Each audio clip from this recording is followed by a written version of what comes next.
10 with 296 people on board cartwheels down a runway and breaks into pieces. I felt like the plane was corkscrewing down the runway.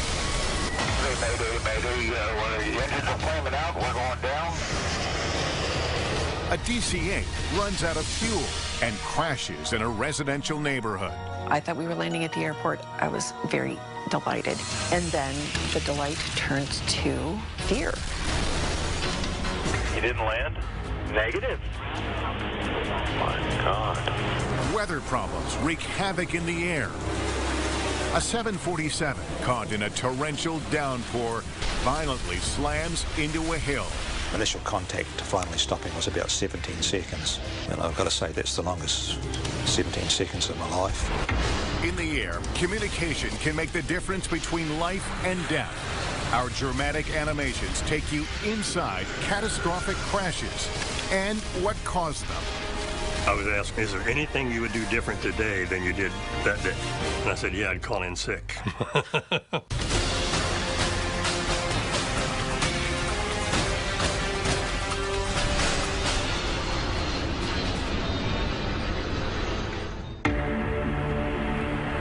On December 28, 1978, a shocking moment when a United Airlines DC-8 slams down in a residential neighborhood of Portland, Oregon, just 6 miles shy of the airport. Passenger Amy Ford Connor, 17 at the time, is on her way back to Washington State, where she's about to finish her senior year of high school. What it felt like is when you first land and you kind of do a little bounce, that's what it felt like. So I thought we were going to have a fine landing at the airport. It's a nightmarish ending to what started as a routine flight. United 173 takes off from Denver at 2:47 p.m. 189 people are on board. The first officer is at the controls. It was right after Christmas. The plane was absolutely full. We were all going back to wherever we were going after spending the holidays elsewhere. It was a perfectly ordinary flight until we started making our final approach to the Portland airport.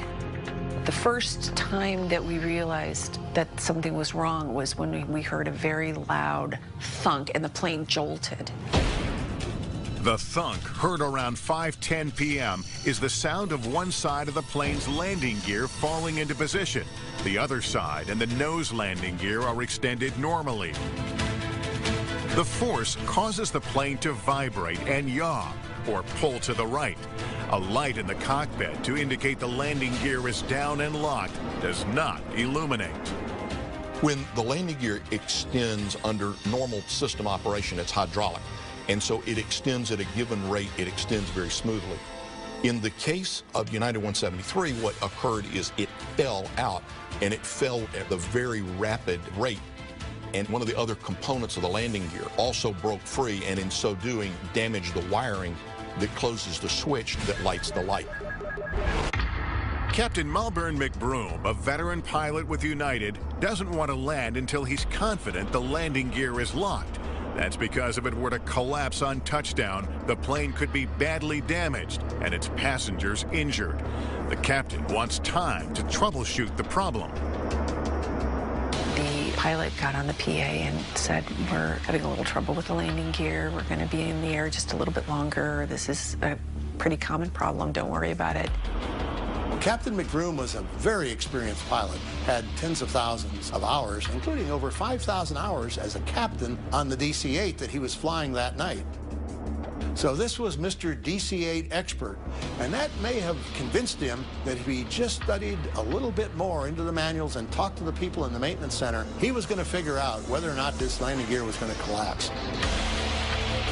By 5:14 p.m., air traffic control knows United 173 has a problem. Portland Approach Control clears the plane to enter a holding pattern, which it does for the next hour. During that time, the captain maintains close contact with the cabin crew. What he kept asking from the flight attendants was, what was the status? Were they ready? Was the cabin prepared? Was it fully prepared? He was very, very concerned about protecting the passengers, and what he was not hearing was the fact that the two other pilots, the first officer and the flight engineer, were getting increasingly concerned about fuel. The crew members are concerned, but they're not clearly expressing it to the captain. They continue to focus on the landing gear problem. One of the flight crew came back with a flashlight because it was dark outside to check the landing gear to see if he could see out the window, which I don't know if he saw or not, but that was our first clue that something really was wrong. On the DC-8, there are mechanical indicators of the landing gear position. It's a pin that actually came up on the top of the wing that you could see. If the pin is up, the gear is locked. If not, the gear is retracted. So that you have a mechanical indication to either validate or invalidate what the light in the cockpit is telling you about the position of the landing gear. The longer the jet remains in a holding pattern, the more alarmed the first officer and flight engineer are becoming about the fuel situation. At 5:50 p.m., 18 miles south of the airport, one of them speaks up, but still not forcefully. The flight engineer, staring at the fuel gauges, said not enough. That's going to run us very close out here. But in the pre-CRM era, you didn't challenge these authority figures. CRM is Crew Resource Management, the training all major airlines now use to improve communication among flight crews. CRM breaks down the barriers of communication between 2 or 3 crew members in an airplane. It enables pilots to act as a team and come up with a common solution rather than as individuals coming up with an individual solution. Before CRM, the captain was absolutely the one decision maker in the cockpit. You were expected to talk to him only when you had something technical to say. And it was very difficult for junior crew members to confront, particularly a very senior captain. So there was a very strong reluctance to criticize. The first officer and the flight engineer both insinuated and made statements, but they were not direct. They didn't say, "Captain, we are running out of fuel. We have to go to the airport right now." The DC-8 left Denver with nearly 47,000 pounds of fuel. By 5:55 p.m., only 4,000 pounds remain. But the captain still thinks they can make it to the airport. The passengers know nothing about the dire fuel situation. They're concerned about a possible belly landing. The pilot got on the PA again and said, "We're going to be making our landing in 5 minutes. We're making our final approach. When we're 60 seconds away, I'm going to let you know so you can assume your brace positions and be prepared for a belly landing just in case that's what we have." And he never made that 1-minute announcement. 6:03 p.m. Air traffic control wants to know when they'll begin their approach. Captain McBroom replies, quote, "I'd guess about another 3, 4, 5 minutes," end quote. But United 173 doesn't have that much time. Coming up, out of fuel and out of options. As it became increasingly apparent that they were not going to make the airport, the question comes up is, where are we going to put the jet? I thought we were landing at the airport. I was very delighted. And then the delight turned to fear.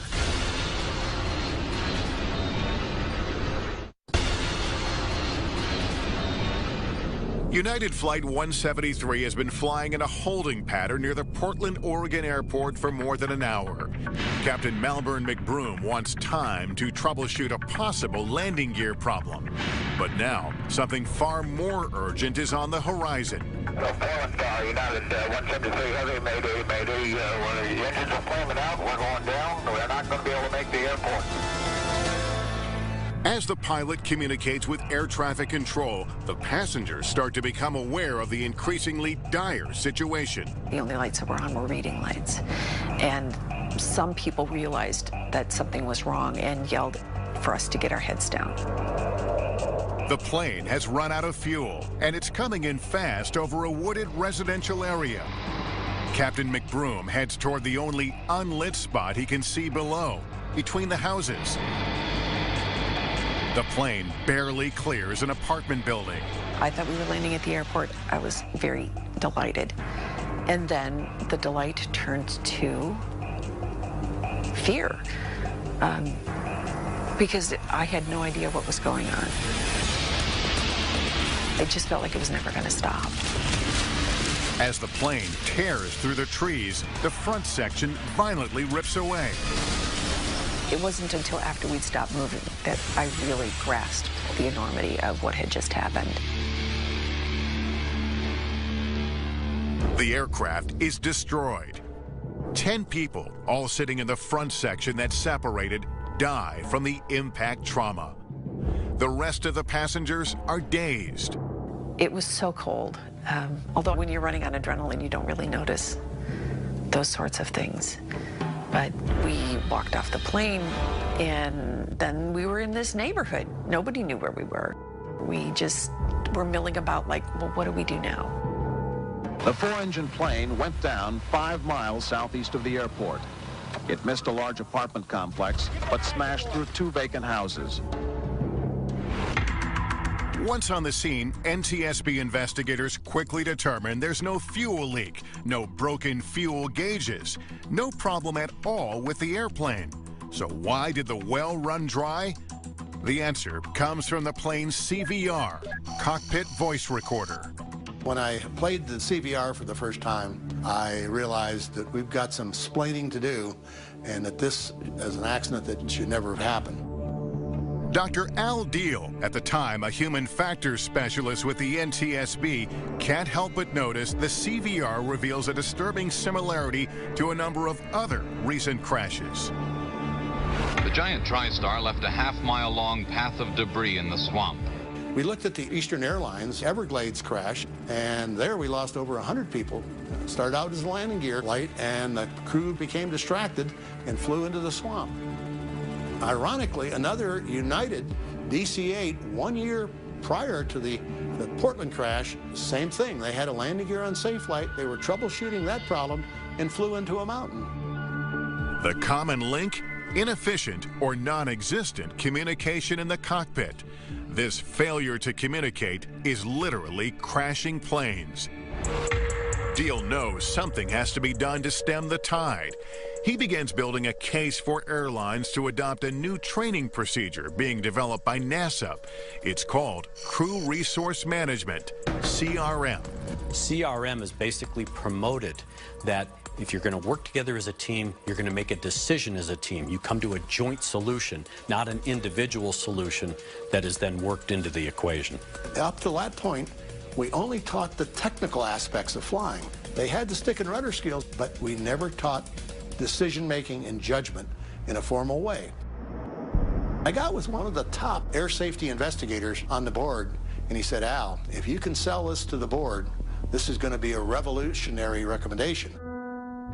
The deadliest accident in aviation history provides Deal with even more compelling evidence to take to the safety board.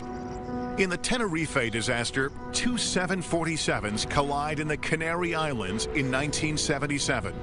The accident kills 583 people and is blamed in large part on bad communication. The whole cabin next to me was just completely gone. Less than 6 months after the Portland crash, the NTSB issues its final report. It cites probable cause as, quote, the failure of the captain to monitor properly the aircraft's fuel state and the crew members' advisories regarding fuel state. A contributing factor, the failure of the other 2 flight crew members to successfully communicate their concern to the captain. Communication in the cockpit is 95% of the success of the airplane flight itself. United 173 is a catalyst for change.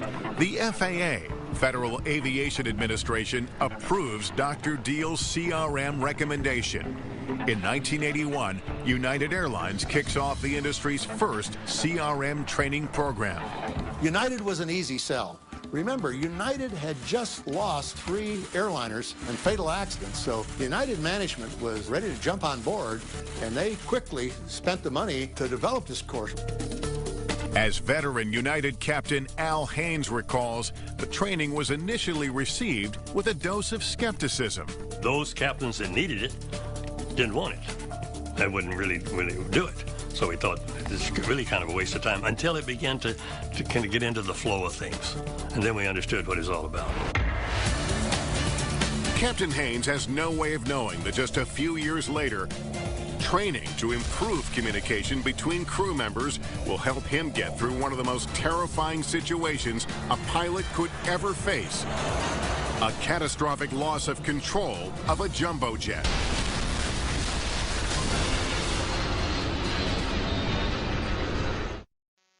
In-flight failure renders a DC-10 virtually out of control. It crash lands and catches fire, killing more than 100 people and leaving investigators to solve a troubling aviation mystery. July 19th, 1989. United Airlines Flight 232 takes off from Denver's Stapleton International Airport, bound for Chicago. First Officer William Records, who's logged 20,000 hours of flying time, is at the controls. With him, Second Officer Dudley Dvorak, with 15,000 hours. And Captain Al Haynes, who's logged 27,000 hours, 7,000 in the DC-10. On this picture-perfect Midwestern summer day, with 3 highly experienced pilots in the cockpit, it should be an easy flight. Scattered clouds, good visibility, smooth air, very fortunate weather-wise. As we're flying along and everything is smooth as could be and the service is humming and we're all working as a team, out of the blue, here comes this explosion. I mean, it was a huge, loud explosion. But passenger Rod Vetter, a seasoned traveler, isn't fazed.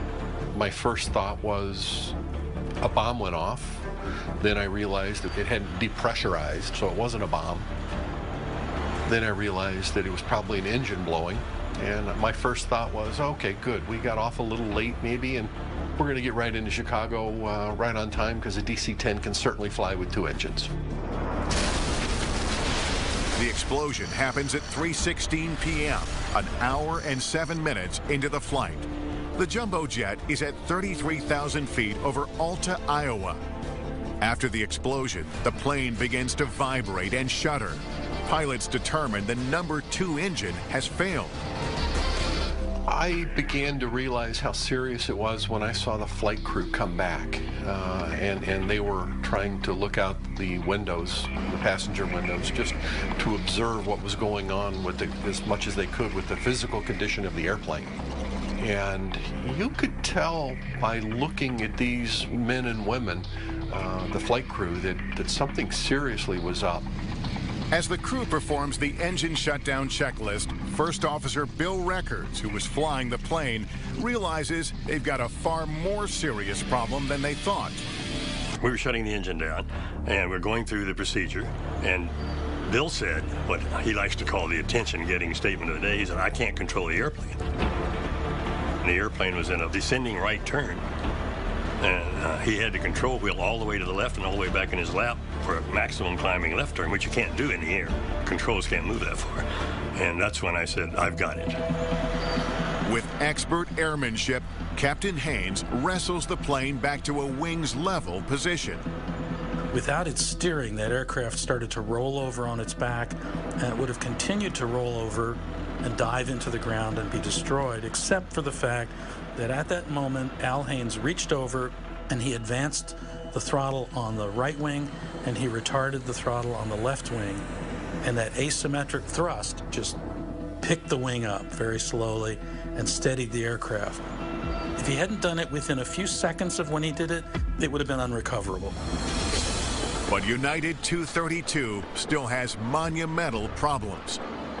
From the cockpit, pilots call the flight attendant's phone to make sure the cabin and passengers are prepared for an emergency landing. I picked it up and they said, come to the cockpit. The minute the door opened, the atmosphere just hit me full force. It was like, oh no, this isn't an emergency. It's a bleep, bleep crisis. The situation is grave. The plane has lost all of its hydraulic fluid. Hydraulics in a modern large jet airplane is the lifeblood of the airplane. It is how you physically move the flight controls. It provides the muscle to move these very large surfaces against very fast-moving air in a controlled manner. We were keeping it in the air, I'll put it that way. Control, no. We were just trying to keep it flying. It was doing what it wanted to do. In the midst of the chaos, a flight attendant informs the crew there's a United captain who was a DC-10 flight instructor sitting in first class. His name is Denny Fitch, and he's offering to help. He just said, go tell him I'm here, can I help? Of course, as soon as they said he was there, well, yes, he could help. He's an instructor. In the past, bad communication has led to disaster.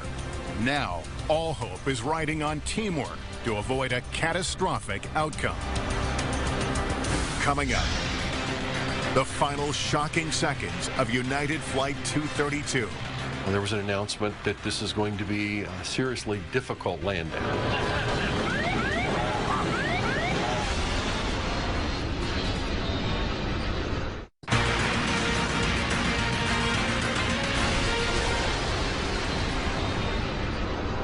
On July 19th, 1989, United Airlines Flight 232 is in deep crisis. After an explosion, the DC-10 loses its tail-mounted number 2 engine, along with all of its hydraulic fluid, which operates the landing gear, flaps, slats, brakes, and steering. The only control pilots have is over the throttles, which determine engine speed. By adjusting thrust on one side or the other, the pilots are able to steer the plane. But even under this unimaginable pressure, Captain Al Haynes manages to crack a joke with air traffic controller Kevin Bachman. You're cleared to land on any runway. You want to be particular and make it a runway, huh? United flight instructor Denny Fitch, flying in first class, has offered to help and is now in the cockpit. Captain Haynes' willingness to accept Fitch's offer is crew resource management in action. He would not have said anything prior to CRM because you don't go up in the cockpit and bother a captain when you got a problem. Captain Fitch was a perfect addition to an already effective crew, but he was an additional asset. I said, take the throttles. Us asking him to do this and do that and do that, then he kind of fell into the pattern of what to do, and we didn't have to say so much anymore. As United 232 approaches the airport, the pilots dump as much fuel as they can. This lightens the plane, which increases their ability to control it. Meantime, in the cabin, senior flight attendant Jan Brown, following FAA protocol, advises parents to place lap children on the floor. Those are kids under 2 years old without paid seats. She's about to announce that passengers should brace for impact when Captain Haynes overrides her on the PA. There was an announcement that this is going to be a seriously difficult landing. He said, I won't kid you, it's going to be rough. Do the best you can. The plane is traveling at 247 miles per hour, 100 miles an hour too fast for a DC-10 to land. Without hydraulic fluid, the controls that would normally slow the plane down don't work. And because they can't be properly configured, the ground proximity warning system doesn't realize the pilots are trying to land. It begins to sound, adding to the chaos in the cockpit. The left wing was coming up, and we wanted the left wing down. So we said left, left, left, left, left. I never thought we'd be fine because we were going too fast, and our rate of descent was too big, and I knew something was going to happen.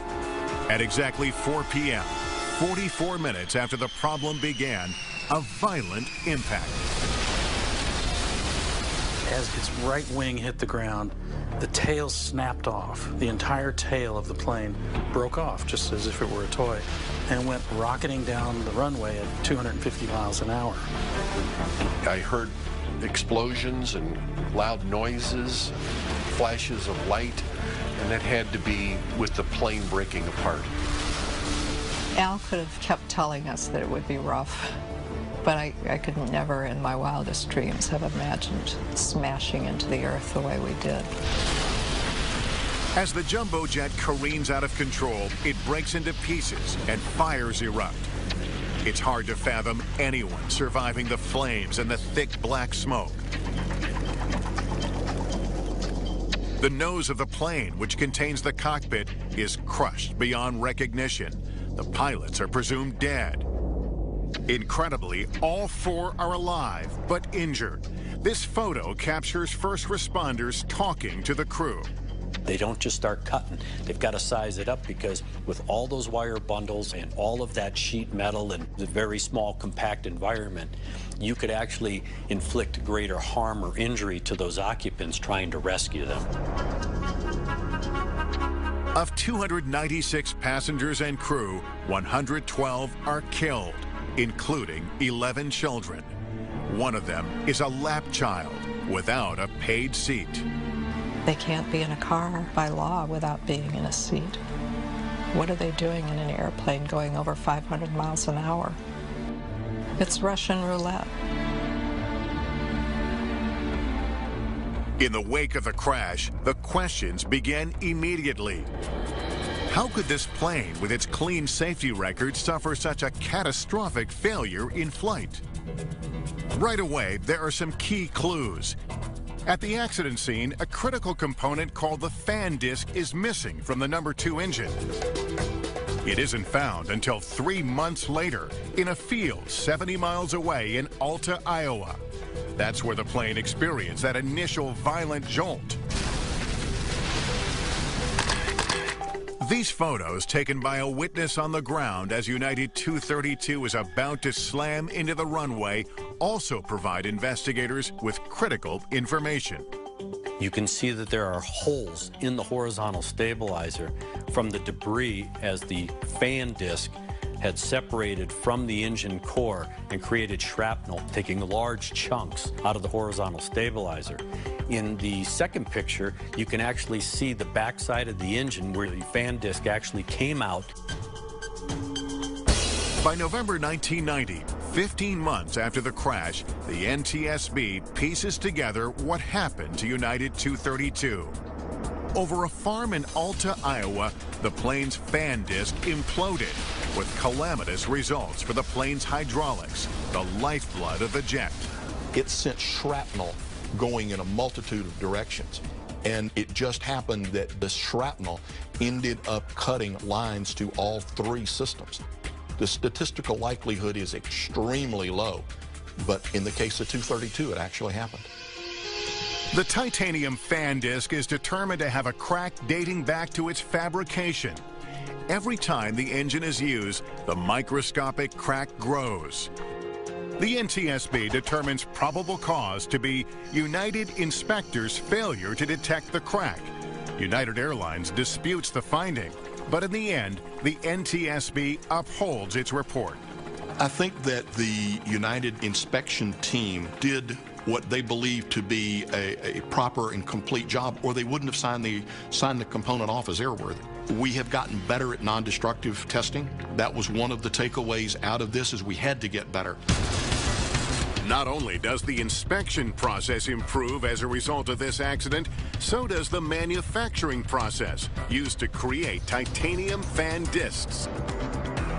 Beyond those lessons learned, United 232 is a testament to teamwork in the cockpit. Executed with perfection that day, crew resource management, implemented only 8 years earlier, helped save 184 lives that might otherwise have been lost. I was asking, is there anything you would do different today than you did that day? And I said, yeah, I'd call in sick. This team made very, very good decisions out of an airplane that was virtually unflyable. One individual, no matter how skilled an airman, would not have been likely to be able to do that. Coming up, unfortunately, that kind of teamwork is not in play 8 years later on the tiny Pacific island of Guam. They were screaming, burned, skin were hanging off their arms and their faces.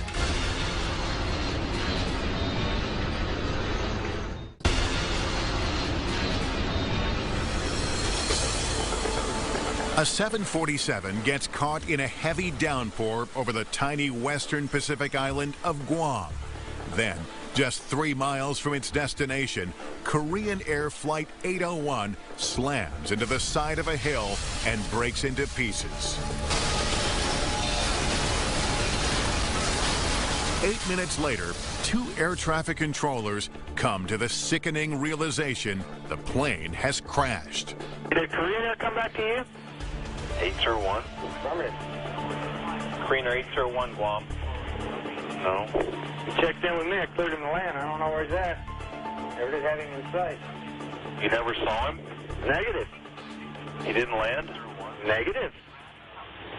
My God. One of the 254 people on board is New Zealander Barry Small. Unlike many of his fellow passengers who are tourists and honeymooners, Small is on his way to work as a helicopter pilot and mechanic on a large Korean-owned fishing boat. The jet lifts off from Seoul, South Korea at 10:05 p.m. local time. The date, August 6, 1997. The flight itself from Seoul to Guam was nothing out of the ordinary, just a pleasant night flight. With a mean annual temperature of 81 degrees, Guam has an agreeable climate. But there's a grim flip side to that. August is rainy season, with an average rainfall of more than 12 inches. As the 747 approaches the airport, it runs right into a cell of heavy rain moving in from the northeast. But Small, in seat 36K over the right wing, doesn't worry. I could see the lights of Guam out of the right-hand side of the aircraft, and we were descending with the undercarriage down, flaps down. Everything seemed normal to me. I reached down to get my shoes, and as I was about to grab them, there was a great thump, and I thought, oh, we've landed earlier than expected. Initial contact with the ground, myself and the passengers weren't really all that surprised. It was just a firm one, and we're home, yeah. At first, remarkably, Small doesn't even realize they've crashed. But as the 747 careens out of control and starts breaking apart, the horror of the situation becomes clear. The shaking of the aircraft got worse and worse, to the point that you couldn't control your body.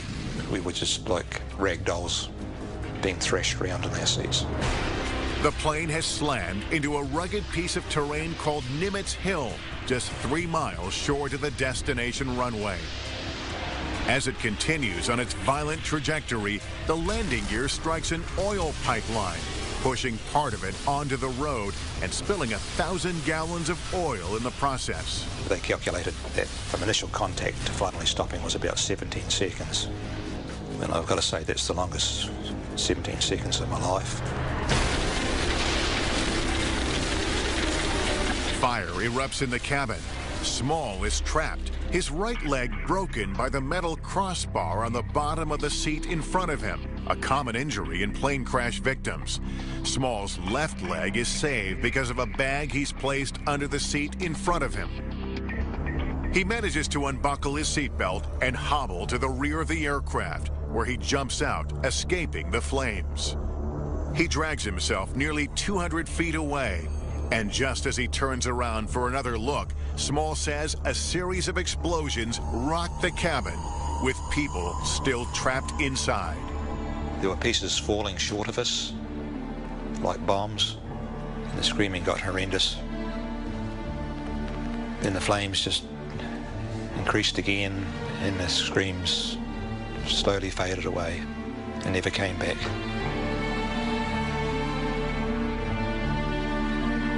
Small has survived the impact, but he desperately needs help. By the time we got about maybe a quarter mile down here, we stopped and we all ran to the crash site to get down to where we can hear the screams and you can see the fire. Carl Gutierrez, governor of Guam at the time, lives just 3 minutes away. He rushes to the rugged site with members of his staff. I ran down and I found Barry Small with his leg, bone sticking out, and gave him a cover also because the rain was like, you know, he was incapacitated that way that he couldn't cover his eyes. By the time rescuers arrive, 52 minutes after the crash, Barry Small is stabilized. But for most of the other passengers on Korean Air Flight 801, it's too late. Coming up, what could lead a highly experienced crew to mistake a hill for a runway? When you have fatigue, it affects your decision-making. You don't really process information. They were suddenly finding things were stacking up, and then suddenly they're much closer to the ground than they expected.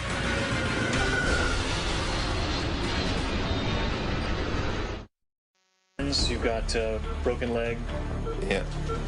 Other than that, good as gold. Passenger Barry Small has survived a violent impact of a 747 slamming into Nimitz Hill, 3 miles short of the runway in the U.S. territory of Guam. More than 200 of his fellow passengers are killed. Within hours, the rescue effort becomes an investigation scene.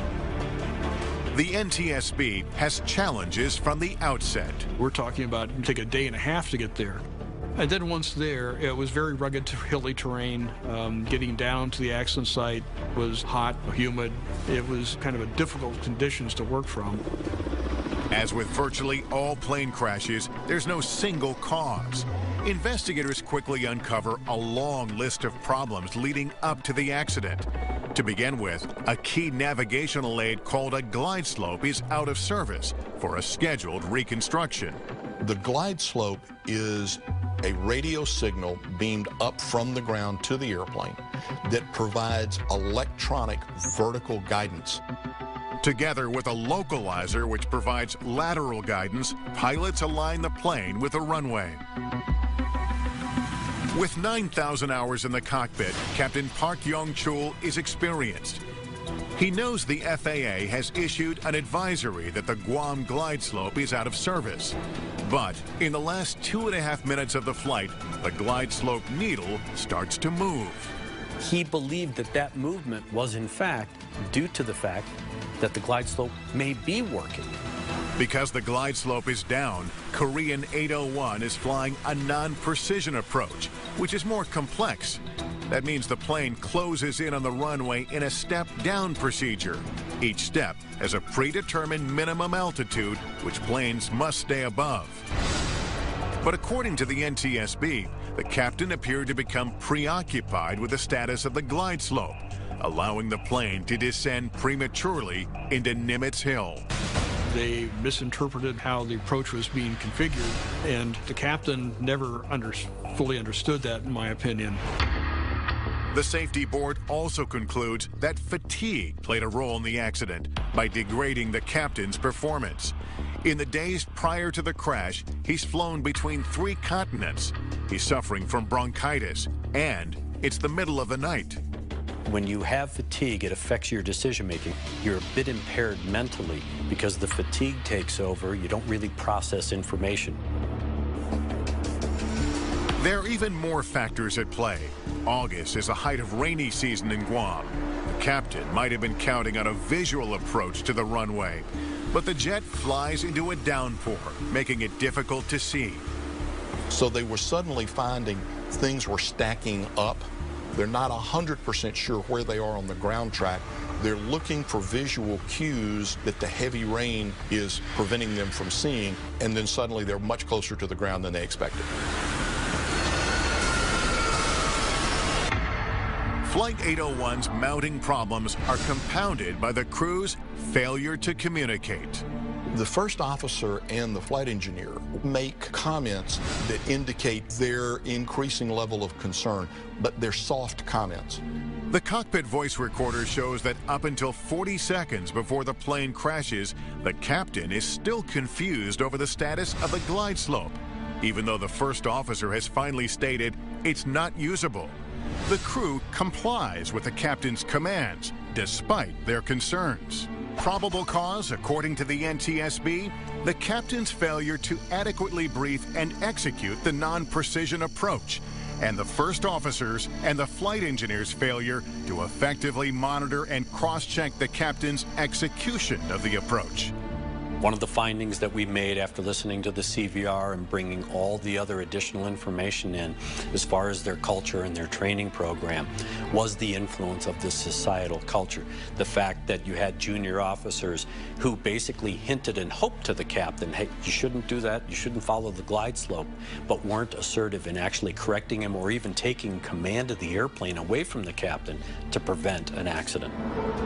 Any one problem might not have been significant, but together, for 228 of 254 people on board this jet, all of those problems are fatal. This is the first time Guam's former governor, Carl Gutierrez, has set foot on Nimitz Hill since the time of the accident. Like many of the survivors he assisted on that tragic night, he hopes for closure on that painful chapter. I just wanted to get there and see if there's still some spirit lingering around in that area, because there was a lot of agony that morning. I mean, really a lot of agony that I haven't been back since, and I haven't been as close as to where we were at today. In the 1980s and 90s, Korean Air has more than a dozen accidents with a death toll. The airline is seen as so problematic, the U.S. Department of Defense prohibits employees from flying on its planes, and Canada threatens to ban Korean Air from flying over its airspace altogether. But then, a major turnaround. Korean Air hires David Greenberg, a retired pilot turned VP from Delta Airlines. He institutes new policies and procedures and completely revamps communication in the cockpit. You have national culture, you have corporate culture, and you have pilot culture. You can't change national culture, but what the corporate culture does to mold and shape the pilot culture is critical. The incredible changes that happened in a short period of time are impressive. It was for the benefit of the airline, and they certainly did it. The industry has come a long way since the days of authoritative captains and crews reluctant to assert themselves. Since Crew Resource Management, CRM, has been instituted, the number of aviation accidents has decreased significantly. CRM is one of the reasons that aviation is as safe as it is today. It's one of the quantum leaps that aviation safety was able to make, was making pilots better team members. It has probably been one of those things that you can't quantitatively measure, but the effect that it's had on the success and safety of aviation today has been enormous.